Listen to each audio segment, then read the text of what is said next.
Felicia, thanks so much for doing this. I really appreciate your time. Tell me about your business, where you're located, what you do, your website address, all that good stuff. Yeah. Well, first, thanks so much for having me here. I'm excited to be here. And so I own Wedding Connections of the Hudson Valley, which is a local regional wedding blog, which is based in the Hudson Valley of New York State. And for those of you who may not know where that is, we're smack dab in the middle of New York City and Albany. So we're right in the middle. And so the blog is basically a resource for couples as well as local wedding vendors. So, couples can go on, they could, read stories about what they could do for their wedding in the Hudson Valley, and wedding vendors, obviously, it's a resource for them. And Wedding Connections of the Hudson Valley is meant to connect couples with vendors. So it's really like a one-stop shop for couples as well as vendors. And then off of that is a recently launched podcast called Step by Step Wedding Prep. And whereas the website is very local and hyper-local focused, the podcast isn't. So we will have, Hudson Valley vendors and experts on the podcast, but we also have people from all over the country answering the most commonly asked questions that couples have about wedding planning.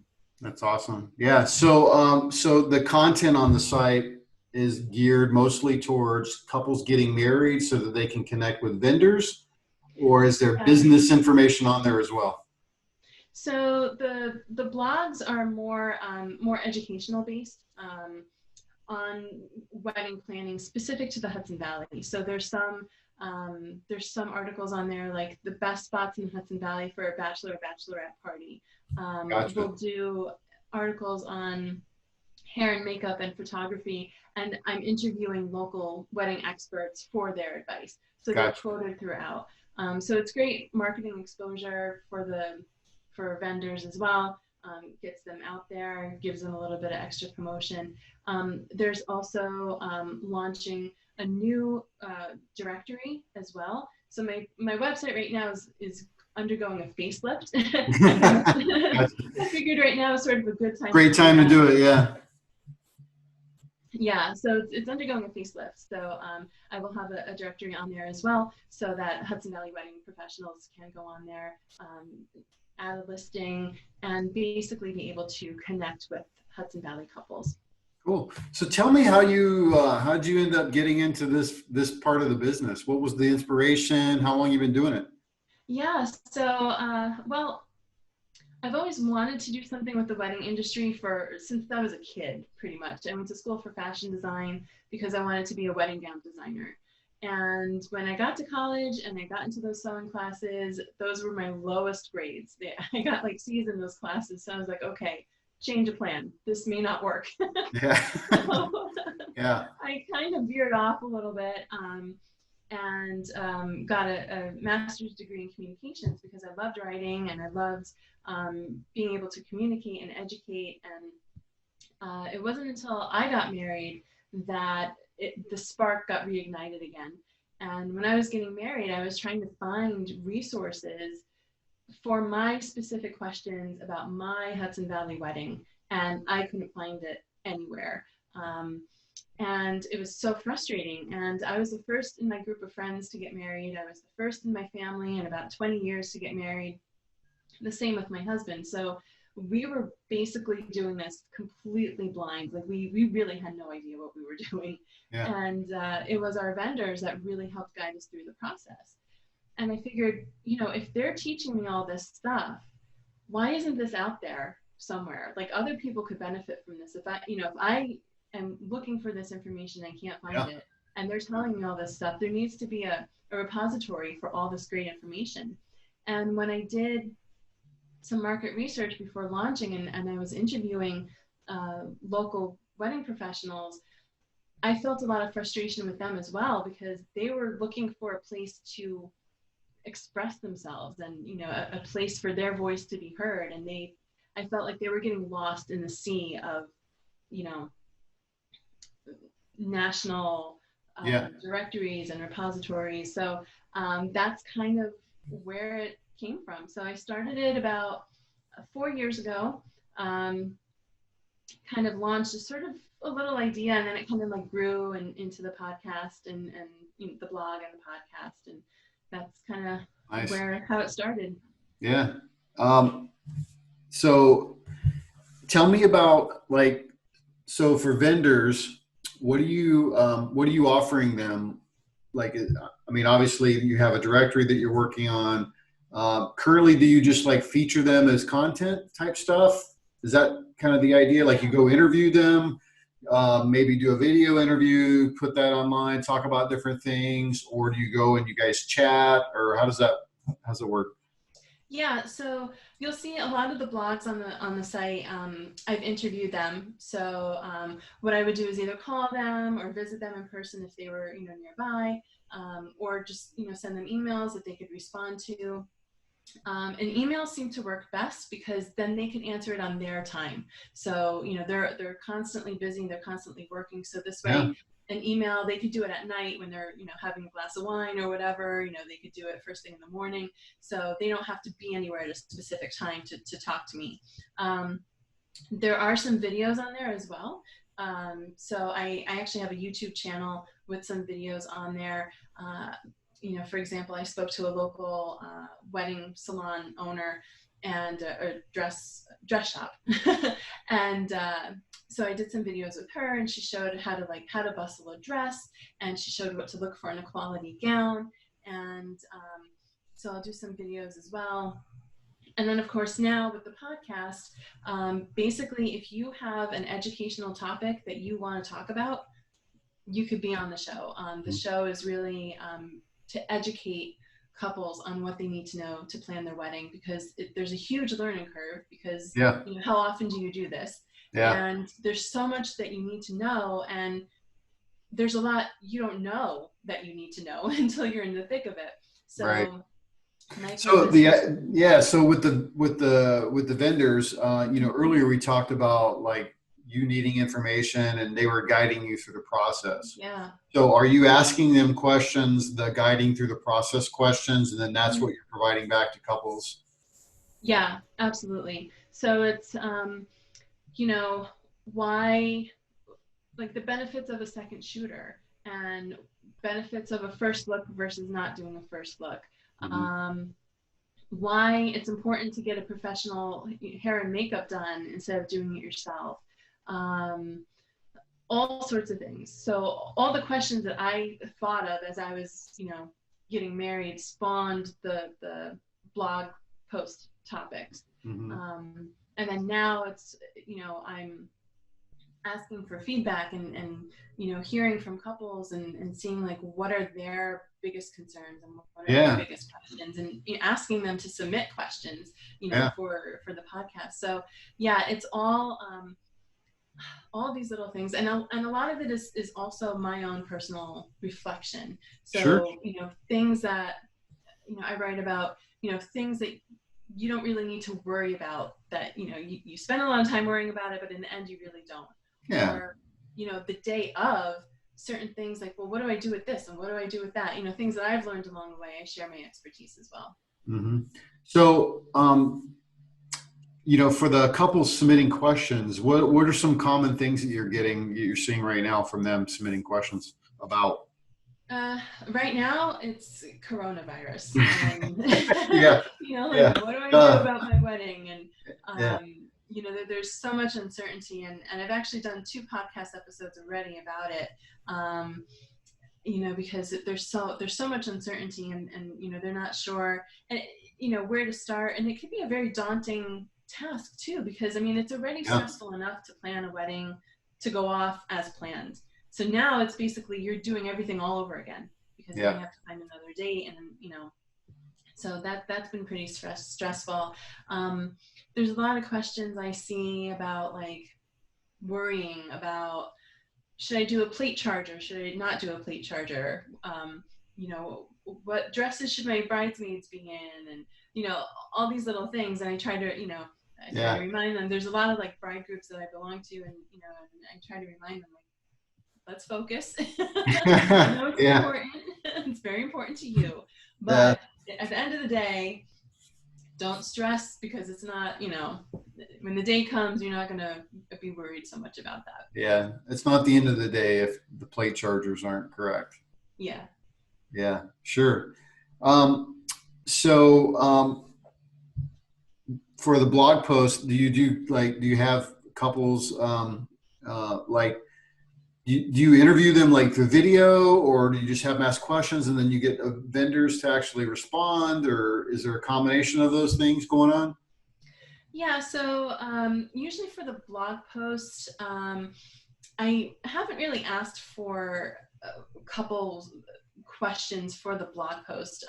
The blog post kind of came from questions that I had and topics that the professionals, questions that they get asked all the time I got you. that Yeah, spawned, the topics.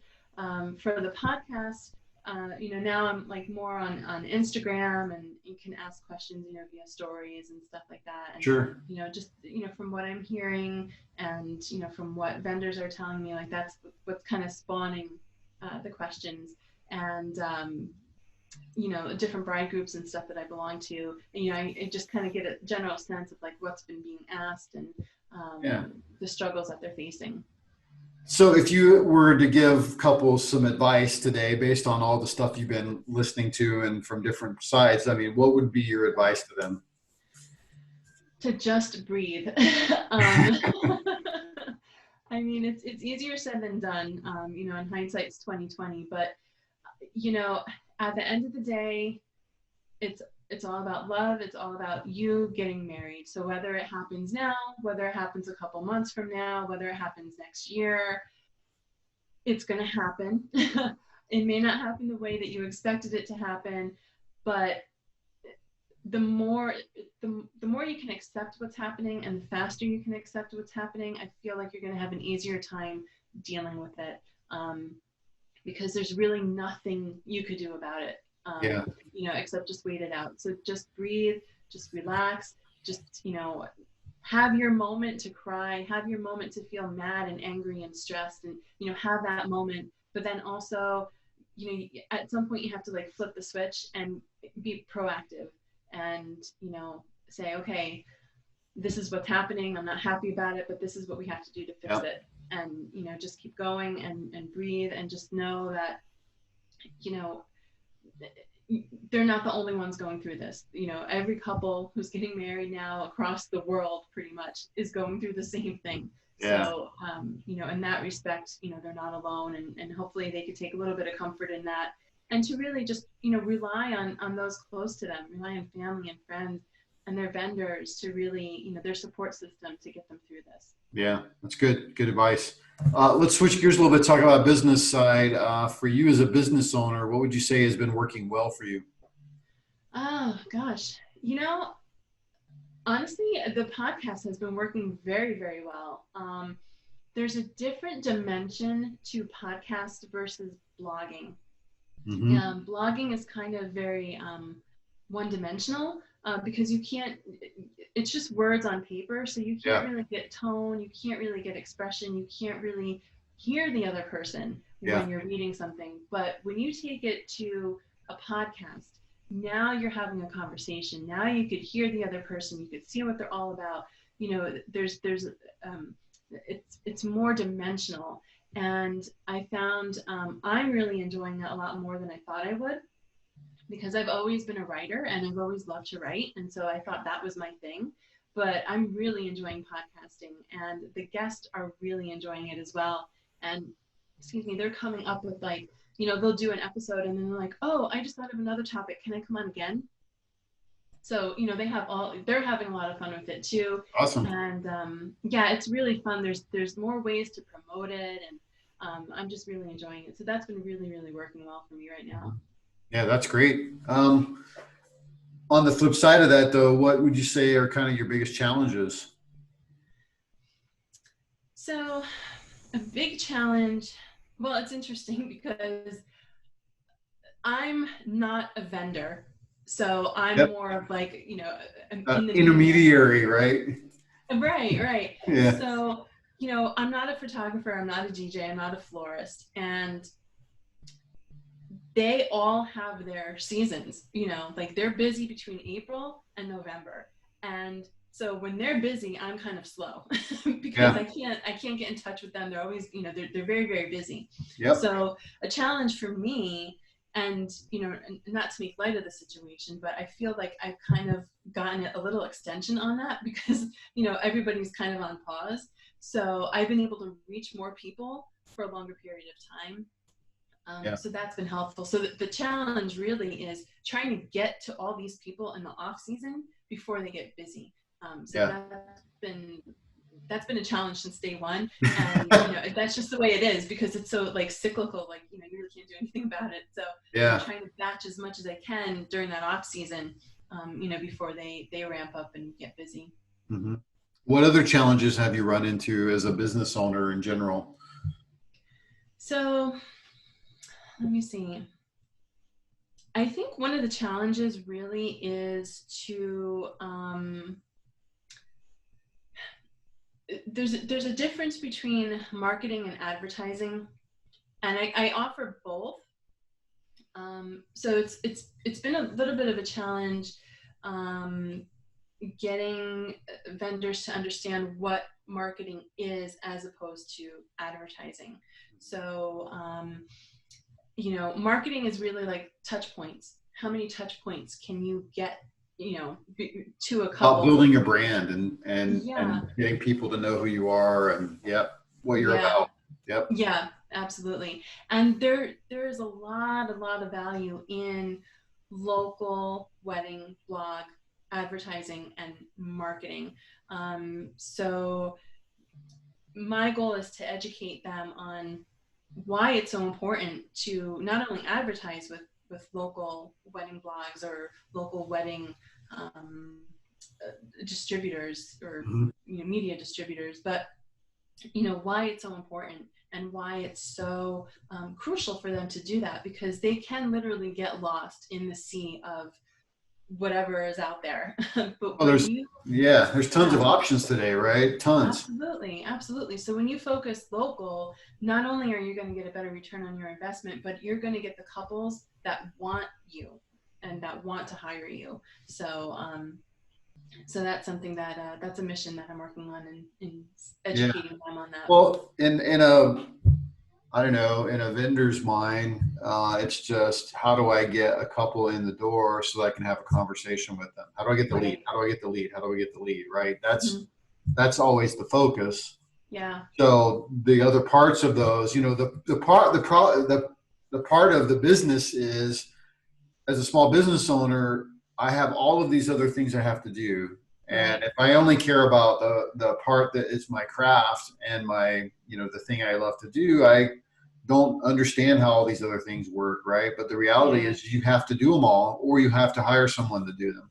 Right. So your choice, right? You can you can hire someone to do it for you, right? And if you Mhm. can afford it, that's probably the way to go if it's not something you want to deal with. But Right. if you can't afford to do it, which most small businesses can't necessarily afford to hire someone to do it, they have Mhm. to learn all those things. You have to learn the accounting. You have to learn the Yep. tax part of it. You have to learn the licensing and the insurance and the Mhm. marketing and the sales and oh, I've got to collect data about my company and figure out how that rolls into everything else. Oh, and I got to produce this thing.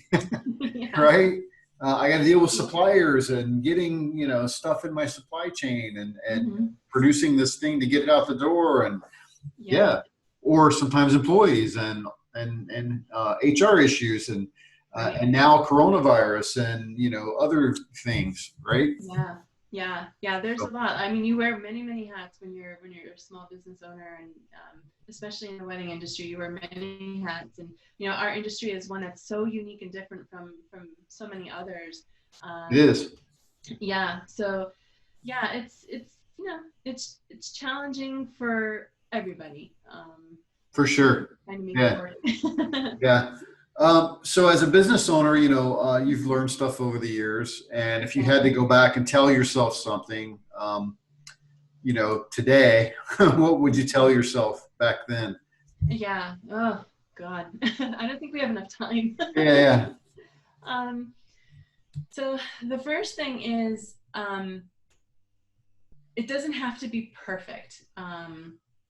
If you're launching a business and you basically, like, you have the failure to launch, it's probably because you're wanting it to be perfect, or you're wanting to have all the answers before you start, and that's just not going to happen. Mm-hmm. And I learned that the hard way, because I failed to launch for a long time because I was like, no, I have to learn this and I have to learn that and I have to do this and this has to look like that, and like all these things had to be just right before I launched. And I realized I'm wasting time. Like, just get it out there Just and do you'll it and figure get it it out out. there. Yep. Yeah, just get it out there. And You'll then figure it change it out as as you you go. go.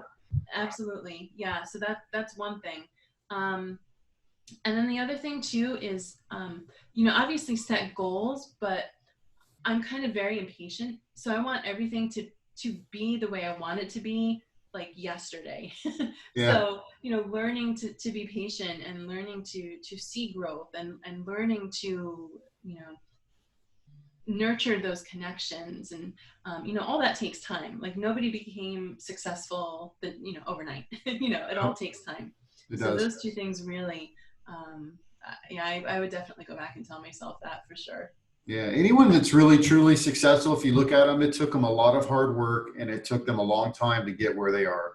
Yeah. Whether it was, maybe not directly involved in exactly what they are today, but all of the steps and Mm-hmm. things that they had to do to make sure to get where they are it's been a lot of hard work. And it takes a long Yeah. time. It just does. That's just the way it is. You have to be Yeah. patient. You're right. Uh, Yeah. Interesting that you touched on the has to be perfect before it goes out. I think we all kind of get into that syndrome, right? Like, oh, Yeah. it has to be perfect before it goes out.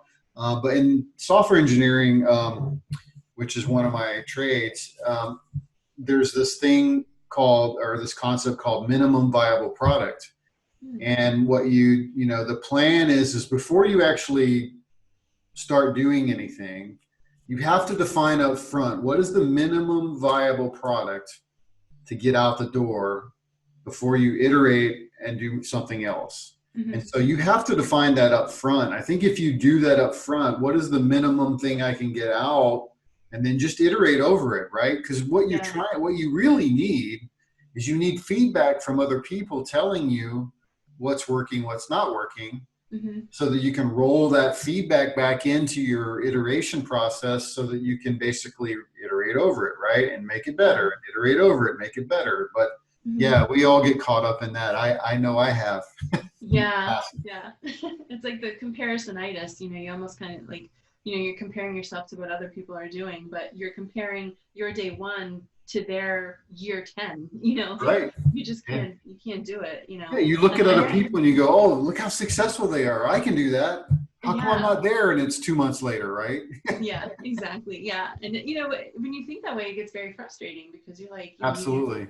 Yeah. really frustrated with yourself. And actually, I took a little time off from the blog because of that. I was getting some feedback and I was seeing how it was working and how it wasn't working. And I was like, I need to take a step back, reevaluate, and then come back. And so now, like I said, the website is getting a facelift. I've started the podcast, and so sometimes you need to do that too. You Yeah. need to take a step back to look at it from like a 30,000-foot view to see like what's working and what's not. Exactly. Exactly. Yeah. Felicia, thanks so much for your time. I really appreciate it. Yeah. Have a great Thank you for weekend. having me. Be safe and stay healthy. Yeah. Yeah. You too. Thanks, Shane. I All appreciate right. it. All right. Okay. Bye-bye. Bye-bye. Hey, thanks for checking out this episode. I hope that you found it helpful. Please share it with other people. Also, if you're getting married or you work in the wedding industry, I would love to interview and share your information with other people. Send me a text, 520-399-8580, or shoot me an email at letschat@wedding.report.